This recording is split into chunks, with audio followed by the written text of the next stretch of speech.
Hey, feeling good, like I should. When in dark, I walk around the neighborhood. Assalamualaikum warahmatullahi wabarakatuh. Nama saya Dilainda Risti Ananda, jurusan Hukum Ekonomi Syariah IAIN Surakarta. Di sini saya akan mempresentasikan mengenai organisasi dan Dewan Kehormatan Advokat. Materi yang akan saya bahas yakni 1. Pengertian Dewan Kehormatan Advokat. 2. Tahapan pengaduan masyarakat terhadap tindakan Dewan Kehormatan yang merugikan. Yang ketiga, ada organisasi advokat. Pertama, mengenai pengertian Dewan Kehormatan Advokat, yakni lembaga atau badan yang dibentuk oleh organisasi profesi advokat, berfungsi dan berkewenangan mengawasi pelaksanaan kode etik advokat sebagaimana semestinya oleh advokat dan berhak menerima dan memeriksa pengaduan terhadap seseorang advokat yang dianggap melanggar kode etik advokat.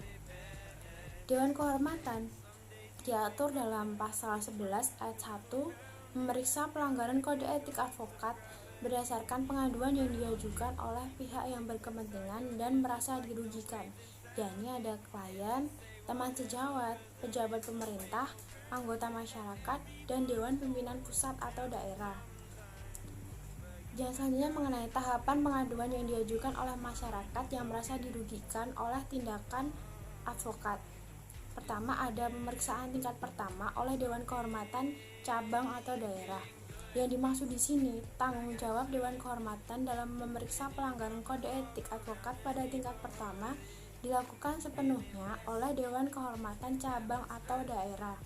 Kedua, mengenai sidang Dewan Kehormatan cabang atau daerah dan cara pengambilan keputusannya.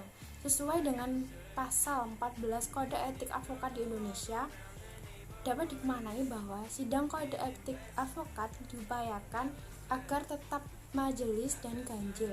Mengapa harus majelis dan ganjil?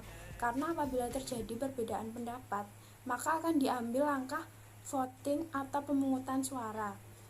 Sidang di pengadilan baik tingkat pertama, banding maupun kasasi sesuai dengan hukum acara yang berlaku, yakni harus majelis dan ganjil. Yang ketiga, mengenai sanksi dan penyampaian salinan keputusan. Dengan pertimbangan atas berat ringannya sifat pelanggaran kode etik advokat dikenai oleh sanksi A. Peringatan biasa bila mana pelanggarannya tidak berat. B. Peringatan keras bila mana sifat pelanggarannya berat atau karena mengulangi kembali pelanggaran kode etik dan atau tidak mengindahkan sanksi peringatan yang telah diberikan. Yang C, yakni pemberhentian sementara untuk waktu tertentu apabila sifat pelanggarannya berat, tidak mengindahkan, tidak menghormati ketentuan kode etik, atau bila mana setelah mendapat sanksi berupa peringatan keras mengulangi melakukan pelanggaran kode etik advokat.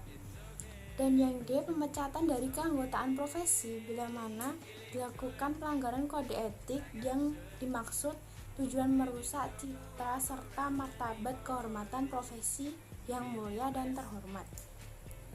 Yang keempat, mengenai pemeriksaan tingkat banding Dewan Kehormatan dan keputusannya. Sesuai dengan pasal 18 Kode Etik Advokat menyatakan apabila pengadu atau teradu tidak puas dengan keputusan Dewan Kehormatan cabang atau daerah, ia berhak mengajukan permohonan Dewan Kehormatan pusat.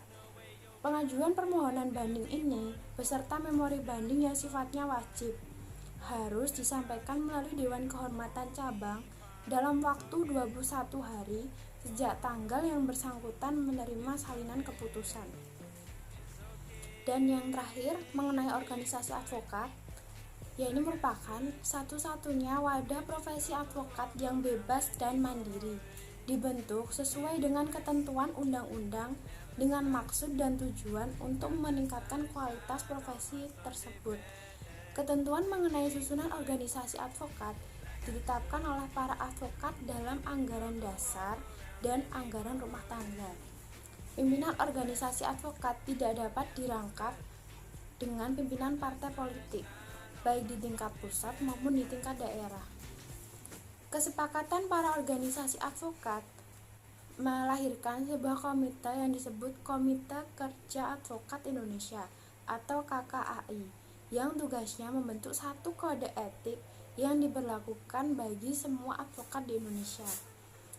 Dan selanjutnya mengenai organisasi advokat yang menandatangani kode etik advokat Indonesia terlibat dalam Komite Kerja Advokat Indonesia KKAI adalah A. Ikatan Advokat Indonesia atau IKADIN, B. Asosiasi Advokat Indonesia atau AAI, C. Ikatan Penasihat Hukum Indonesia atau IPHI, D. Himpunan Advokat dan Pengacara Indonesia atau HAPI, E. Serikat Pengacara Indonesia atau SPI, F. Asosiasi Konsultan Hukum Indonesia atau AKHI, G. Himpunan Konsultan Hukum Pasar Modal atau HKHPM. Sekian presentasi dari saya. Mohon maaf apabila ada kesalahan kata. Akhirul kalam. Wassalamualaikum warahmatullahi wabarakatuh.